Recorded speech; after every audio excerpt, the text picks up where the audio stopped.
Κυρία Μαργαρίτα, εγώ ήθελα απλά να σε ενημερώσω και να σε εξηγήσω πώς έχουν τα πράγματα. Και εγώ γιατί να καταλάβω? Γιατί πρέπει. Ο τρόπος που χειρίζεστε όσα χρήματα έχετε φυλάξει είναι λάθος.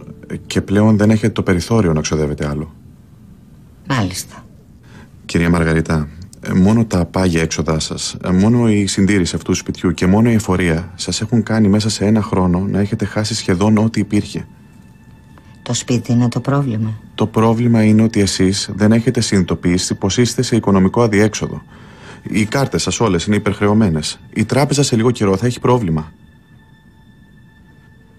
Πώς αλλιώς να σας το πω. Έχετε μόνο έξοδα και καθόλου έσοδα. Το δικό μας το γραφείο δεν μπορεί να σας αναλάβει, δεδομένου ότι σε λίγο δεν θα μπορείτε να μας πληρώσετε. Αυτό ήρθατε να μου πείτε? Κάνω λάθος που σας ενημερώνω? Όχι. Τελειώσαμε.